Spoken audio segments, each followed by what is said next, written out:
Hello students, welcome to physics class. Students, आज हम solid state physics की first unit के नेक्स्ट टॉपिक करेंगे। ठीक है, मैंने आपको इम्पॉर्टेंट क्वेश्चंस का एक जो लेक्चर है वो आपका अपलोड कर दिया है, आपको अवेलेबल करा दिया है। ठीक है, उसमें से आपने पॉसिबल फर्स्ट यूनिट के जो इम्पॉर्टेंट क्वेश्चंस है वो सबने देख लिए होंगे। ठीक है, इसके अंदर एक बार मैं दोबारा बता देती हूँ, जो आपके फर्स्ट यूनिट के इम्पॉर्टेंट क्वेश्चन हैं वो है आपके क्रिस्टलाइन एंड एमोर्फस सॉलिड के बीच का डिफरेंस, लिक्विड क्रिस्टल पूरा करना है। ठीक है, उसके बाद आपका सिमेट्री ऑपरेशन बनता है। देन आपका इसके अंदर Bravais lattice in 2 dimension and 3 dimension.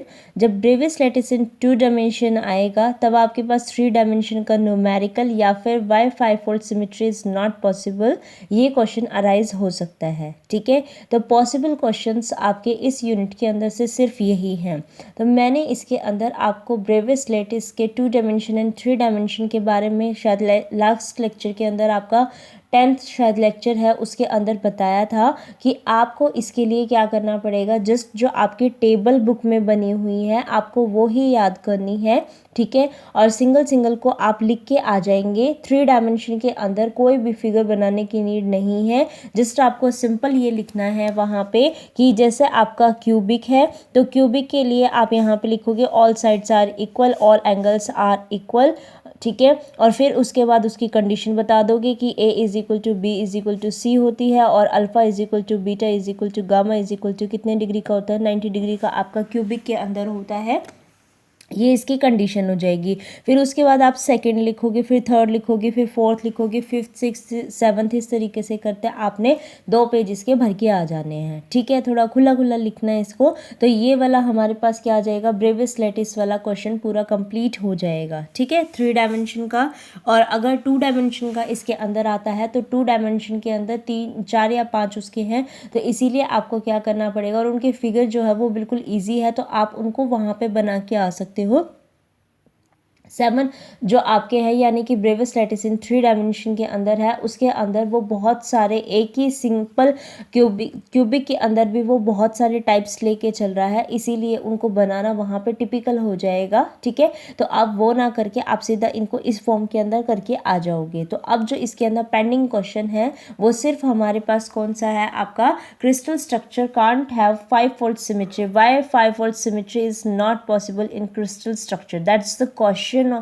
ठीक है, जो हमारे आता है एग्जाम के अंदर कि 5-फोल्ड सिमेट्री जो है वो पॉसिबल क्यों नहीं है, और सिमेट्री हमारे पास हो जाती है। सिमेट्री का मतलब आपको मैंने बताया था कि आप कोई भी जैसे ट्रांसलेशन कर रहे हो या किसी भी दूसरे उसमें जा रहे हो, तो जैसे एक के साथ में पूरे के सारे उसमें आ रही है ऑपरेशंस, वैसे हम कोई भी ऑपरेशन अप्लाई करें उसके ऊपर कोई इफेक्ट ना पड़े उसको हम क्या बोलते हैं, सिमेट्री ऑपरेशन बोलते हैं। राइट, तो अगर इस तरीके की चीज़ है हमारी, तो हम जैसे ये हमारे पास एक पेज है, ठीक है, इसको हम फोल्ड करते हैं। 1 फोल्ड हो गया, 2 फोल्ड हो गया, 3 फोल्ड हो गया, एक बार और कर दिया। ठीक है, 4 फोल्ड भी कर सकते हैं, लेकिन ये कहता है कि 5 फोल्ड जो है वो पॉसिबल नहीं है। एक बार और करके उसको 6 फिर भी किया जा सकता है। ठीक है, तो 1 2 3 4 एंड 6 यानी कि ये ही हमारी सिमेट्री पॉसिबल होती है और हमारी सिमेट्री पॉसिबल नहीं होती है। अब अगर आपके उसमें ये है माइंड में कि भाई क्यों पॉसिबल नहीं है, तो उसका रीज़न भी आज हम यहाँ पे देने वाले हैं। तो आपको ये देखना है इसके अंदर कि 5-फोल्ड सिमेट्री क्यों पॉसिबल नहीं होती है। अच्छे से समझिएगा, बिल्कुल इजी वे में ही बता रही हूँ आपको। ठीक है, समझ भी आ जाएगा। तो हेडिंग डाल लीजिए इसके अंदर, क्वेश्चन आपका क्या है, why 5-fold symmetry is not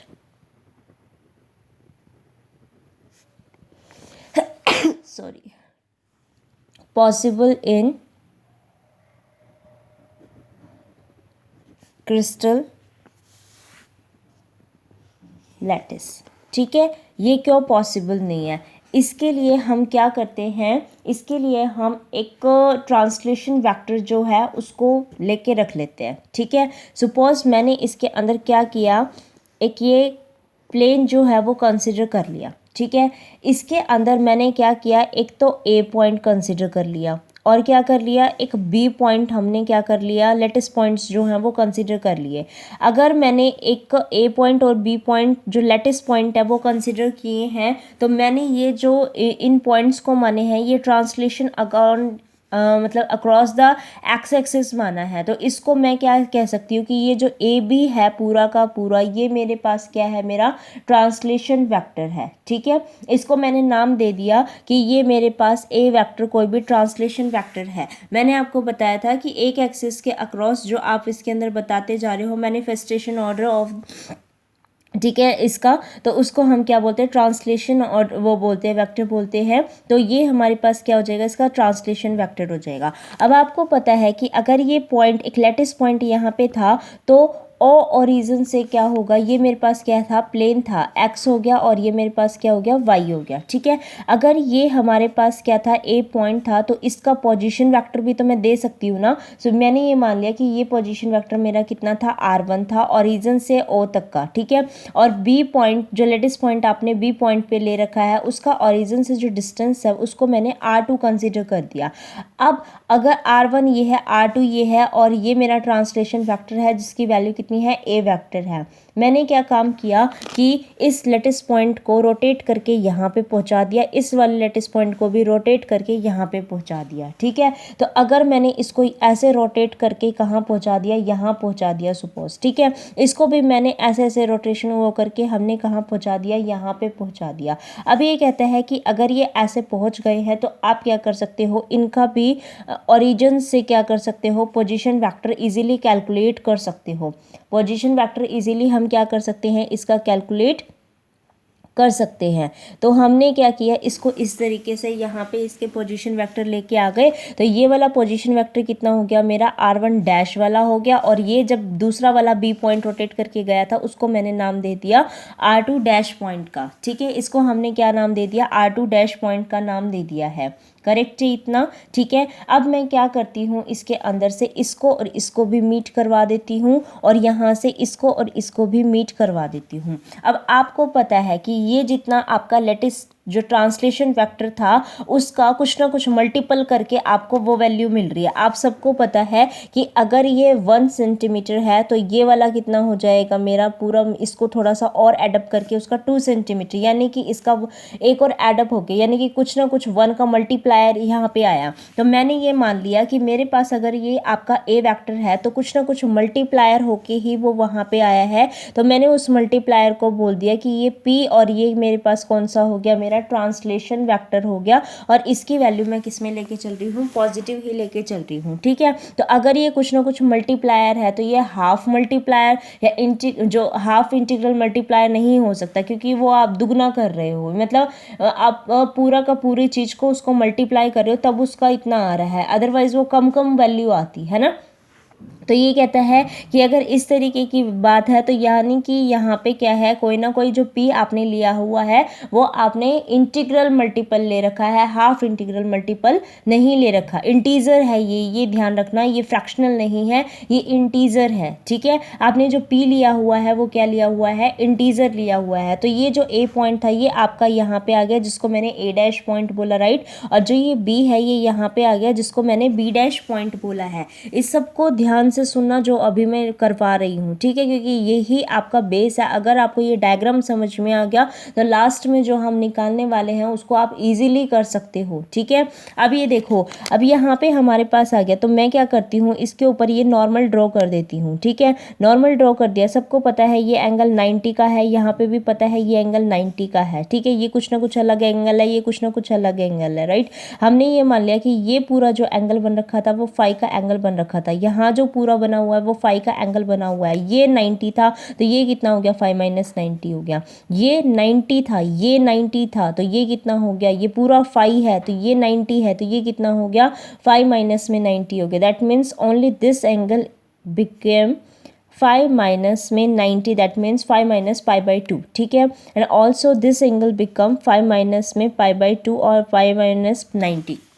ठीक है, इसको हम ये चीज़ लिख सकते हैं। अब ये कहता है कि अगर ये चीज़ लिख सकते तो अभी आपने इसके अंदर जो जो चीज़ें ले रखी थी एक बार यहाँ पे लिख लो, क्योंकि पेपर पॉइंट ऑफ व्यू से हमें पता भी तो होना चाहिए कि हमें और क्या क्या चीज़ें लिख के आनी है, राइट। तो हमने ये वाला फिगर बनाया है, इसके अंदर जियोमेट्रिक आप यहाँ पे बोल सकते हो कि ये क्या है आपकी 5 फोल्ड, मतलब जो मतलब हम एक ज्योमेट्री टाइप का बताना चाहते हैं किसके लिए, आपकी जो भी रोटेशंस होती हैं लैटिस के अंदर उसके बेस के ऊपर हमने ये बनाया है। ठीक है, तो आप यहाँ पे ये बनाने के बाद इसका नोटेशन देने की ज़रूरत नहीं है, फिगर कैप्शन देने की ज़रूरत नहीं है। ठीक है, आप जस्ट ये बनाएंगे और यहाँ लिखेंगे कि let A B is equal to A B ए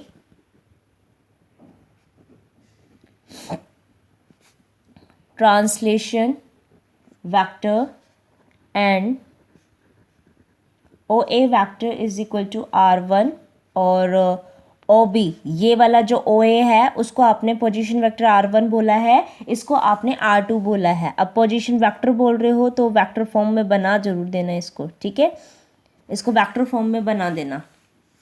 तो ये R1 वेक्टर हो जाएगा और ये कितना हो जाएगा आपका R2 वेक्टर हो जाएंगे। ठीक है, एंड जो हमारे पास ये है ये डिस्प्लेसमेंट शो कर रहा है तो R2 माइनस में R1 हो जाएगा, एंड जो हमारे पास डिस्प्लेसमेंट है हमारा R2 माइनस में R1 वाला, ठीक है, वो ये हो जाएगा। लेकिन अगर हम इसको मैग्नीट्यूड यानी मोड में करके चल रहे हैं इस पोजीशन वेक्टर को, तो हम R1 माइनस में R2 भी उस चीज़ को लिख सकते हैं, उसके अंदर कोई दिक्कत नहीं आएगी। ठीक है, अब इसके अंदर जो हम ये लेके चल रहे हैं फाई, मैंने अभी आपको बोला कि ये जो पॉइंट है इसको आपने रोटेट किया था, इस पॉइंट को आपने रोटेट किया है, दैट मीन्स जो आपका फाई है उसको आप क्या करवा रहे हो, रोटेशन दे रहे हो, क्योंकि हमें इसके अंदर ये बताना है कि 5 fold symmetry is not possible. तो फोल्ड कर रहे हो, उसकी रोटेशन इस तरीके से कर करके बता रहे हो, फोल्डिंग बता रहे हो उसकी। ठीक है, तो इसका मतलब यहाँ पे लिख लेना कि taking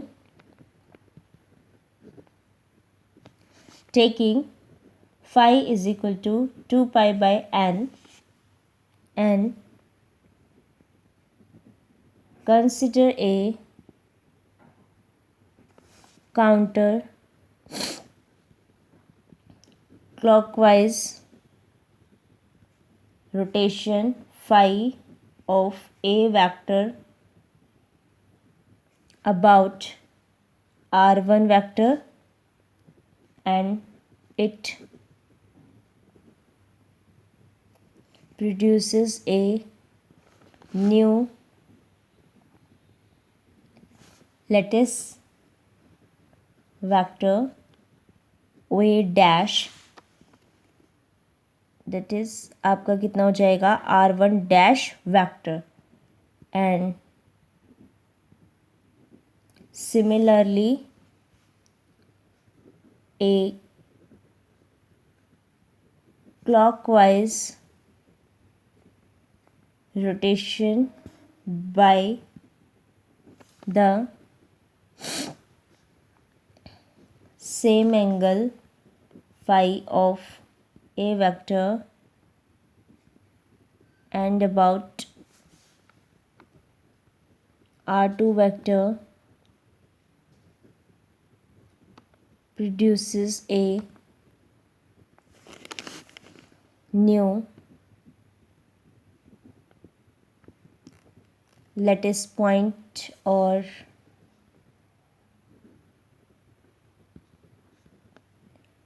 lattice vector OB dash vector is equal to R2 dash vector। ठीक है, इतना समझ में आ गया आप सबको। ठीक है, ये ध्यान में रखना, एक काउंटर क्लॉकवाइज हो रहा है यानी कि ऐसे जा रहा है, एक क्लॉकवाइज जा रहा है तो वो ऐसे जाएगा। ठीक है, ताकि इक्वली उसके अंदर हो जाए, ये पहले है तो ये जल्दी उसमें होएगा, तो क्योंकि ये पूरा वेक्टर आपने जो ले रखा है उसी को ही आपने ऊपर चढ़ाया है। ठीक है, अभी लेटिस पॉइंट इसको बोल रहे हैं, तो आप न्यू लेटिस पॉइंट मत बोलो, आप पूरा ट्रांसलेशन वेक्टर उठा के ऊपर लेके जा रहे हो तो उसको ट्रांसलेशन वेक्टर ही बोल देना, ठीक है। तो आपने इस तरीके से इसका बता दिया, तो आपको अब सारी चीज़ें पता चल गई हैं कि हमारे पास कौन सी किसकी कैसे है, ठीक है। अब जितना ये वाला था ए बी का उतना ही तो उठा के आपने यहाँ पे इसका मतलब काउंटर क्लॉकवाइज अपोजिट उसमें लेके गए हो, ठीक है। तो जितना ये था उतना ही यहाँ पे गया। ऐसे ही अगर मैं इसको क्लॉकवाइज कर रही हूँ तो ऐसे उठाया मैंने, तो ऐसे उठा के इसको यहाँ पे पहुँचाया, तो जितनी ये ट्रांसलेशन वेक्टर की लेंथ थी उतनी ही तो ये होगी। दैट मीन्स जो हमारे पास ए डैश है एंड ए डैश है वो हमारा किसके इक्वल होगा, बी डैश के इक्वल होगा, जो कि किसके इक्वल है, ए बी के इक्वल है। और वो कितनी है आपकी R1 माइनस में R2 है, ठीक है, जिसको मैंने अभी नाम दिया था कि ये मेरे पास क्या है, मोड ऑफ ए वेक्टर है। इतना समझ में आ गया ना, ठीक है। और फाई आपको एंगल सबके बीच में पता है, तो आपका जो एंगल ए डैश है यहाँ से वो किसके इक्वल है, आपका एंगल बी डैश के, जो कि किसके इक्वल है, आपका फाई के इक्वल है। अब यहाँ से ये आ गया, ठीक है। और आपने क्या किया है, इसको यहाँ से देखा तो ये जो ए बी है वो ए डैश बी डैश क्या है, इसका कुछ ना कुछ इंटीग्रल मल्टीपल है, ठीक है। तो आप यहाँ पे क्या लिखोगे कि फ्रॉम फिगर से क्या पता चल रहा है, A dash B dash is equal to P of किसके, आपका ए बी के, ठीक है। यानी कि कुछ ना कुछ इंटीग्रल मल्टीप्लायर है, तो ये किसके इक्वल है, A B mod of A के इक्वल है। That means A dash B dash किसके इक्वल हो जाएगा, P mod of A vector के इक्वल हो जाएगा। वेयर पी इज इंटीग्रल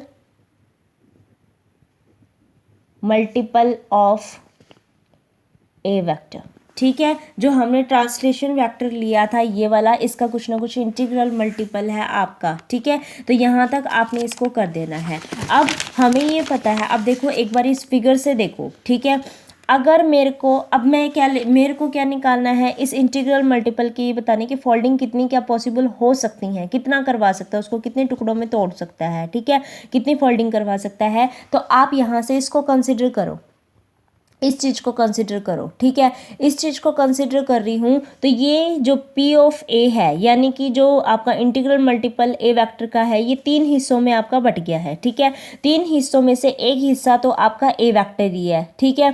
एक हिस्सा ये वाला है, एक हिस्सा ये वाला है। अब इस हिस्से के अंदर और इस हिस्से की क्या निकालनी पड़ेगी, आपको वैल्यू फाइंड आउट करनी पड़ेगी, ठीक है। तो अगर इस हिस्से की और इस हिस्से की वैल्यू फाइंड आउट करनी पड़ेगी, तो पहले ये देखो कि आपको क्या क्या चीज़ें पता है और आप फाइंड आउट क्या कर सकते हो, ठीक है। तो देखो ये तो मेरे को फाइंड आउट करनी ही है, ठीक है। और ये मेरे को पता है, ये फाइंड आउट करनी है, ये मेरे को पता है। तो थीटा ये है, थीटा के सामने वाली चीज़ क्या हो गई, परपेंडिकुलर हो गई है, ठीक है।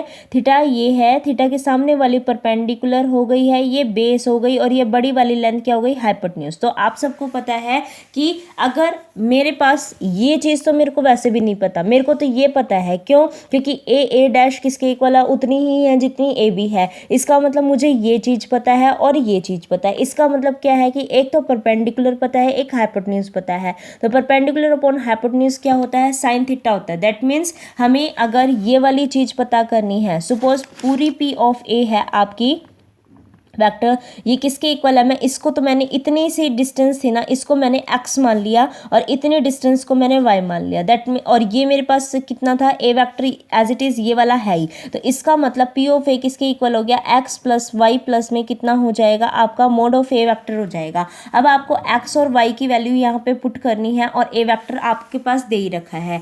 x की वैल्यू और y की वैल्यू मैंने आपको बता दिया कि थीटा ये है, तो ये कितना हो गया परपेंडिकुलर, ये वाली लेंथ मुझे पता ही है, तो ये हाइपोटेन्यूज है, इसीलिए परपेंडिकुलर अपॉन में hypotenuse is the sine theta.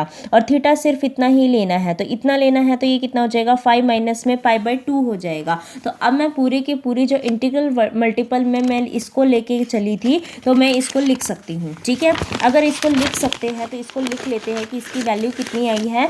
तो जो हमारे पास P ऑफ A वेक्टर था वो मेरे पास किसके इक्वल हो गया, mode of A vector, plus में हमने जो दोनों चीज़ ले रखी थी x और y की, आप सबको पता है क्योंकि जो रोटेशन है उसमें फाई का एंगल दोनों में सेम आ रहा है, इसी वजह से वो वाली वैल्यू पूरी की पूरी इक्वल आ जाएगी, जो कि किसके इक्वल हो जाएगी, mod of A vector sine of phi minus में π/2 के इक्वल आ जाएगी। ठीक है, अब इसको आप सॉल्व कर सकते हो। ये कितना हो जाएगा आपका, माइनस में cos ऑफ फाइव होता है। ठीक है, माइनस यहाँ पे से कॉमन वो करेंगे तो यहाँ पे माइनस आ जाएगा। साइन 90 माइनस में theta is the cos of theta. ठीक है, that's why we can write it as A vector minus में आपका 2 twice time mod of A vector cos of five. ठीक है, अब यहाँ से हम क्या कर सकते हैं, ए वेक्टर को कॉमन ले सकते हैं and we have remaining term 1 minus में 2 cos ऑफ फाइव।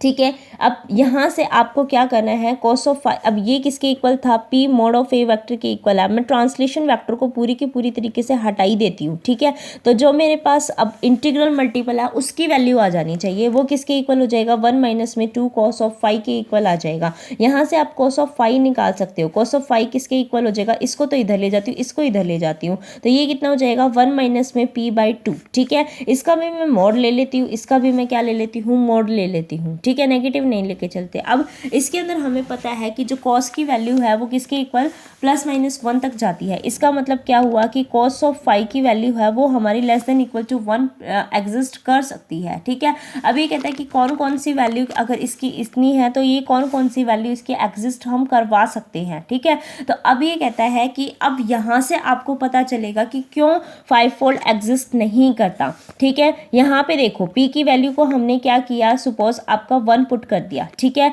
आप p की वैल्यू को 1 पुट कर रहे हो, 1 माइनस 1 0, 0 तो एग्जिस्ट करेगा ना, क्योंकि ये ही हमारे पास एग्जिस्ट कर सकता है। ठीक है, और ये इंटीग्रल मल्टीपल भी आ रही है वैल्यू, इसीलिए हमारी पॉसिबल है। ठीक है, p की वैल्यू को मैंने क्या करा, 0 पुट कर दिया। अगर 0 कर दूंगी तो ये कितना हो जाएगा, cos हाफ हो जाएगा।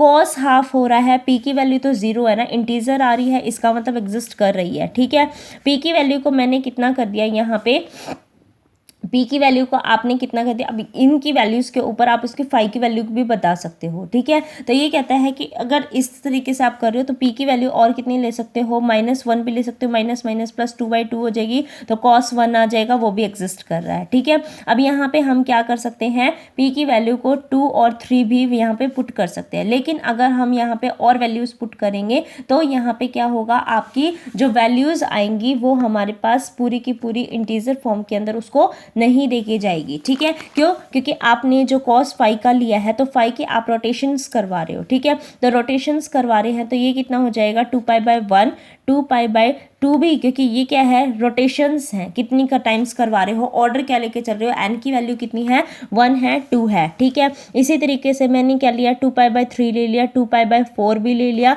और ये कितना हो जाएगा, 2π/6 भी हमारे पास पॉसिबल है। ठीक है, आपने क्या करना है, 2π ये जो भी वैल्यूज़ आ रही है इनको यहाँ पे पुट करना है। ठीक है, सपोज मैंने यहाँ पे कितना ले लिया, 2π ले लिया, cos कितना हो गया, 360 हो गया। cos 0 और 360 पे 1 होता है, सबको पता है cos 0 और 360 पे 1 होता है, तो 1 = 1 माइनस में p/2 हो गया। ठीक है, तो ये कितना हो जाएगा, 2 = 1 माइनस में p हो जाएगा, तो p इधर आके पॉजिटिव हो गया तो ये 1 माइनस में 2 हो जाएगा। इसका मतलब p की वैल्यू कितनी आ गई, -1 आ गई। हाँ आ रही है, ठीक है आ रही है। ठीक है, इसी तरीके से आपने यहाँ पे क्या करना है, और वैल्यूज़ को लेके चलना है। ये कितना हो जाएगा, पाई हो जाएगा। ठीक है, ये वैल्यू कितनी हो जाएगी, ये 2π/2 हो जाएगा। ठीक है, 2 से ये 2 कैंसिल हो जाएगा, ये पाई हो जाएगा। cos पाई पे कितना हो जाएगा आपका, -1 हो जाएगा, तो -1 = कितना हो जाएगा आपका, ये 1 माइनस में p/2 के इक्वल हो जाएगा। इसको मैं यहाँ पे लेके जाऊँगी, लेकिन ये मोड में ले रखा था इसीलिए ये पॉजिटिव रहेगा। ठीक है, अगर पॉजिटिव रहेगा तो फिर वही वैल्यू आ जाएगी। फिर मैंने 2π/3 रखा, इसी तरीके से और वैल्यूज लेके चलेंगे। जब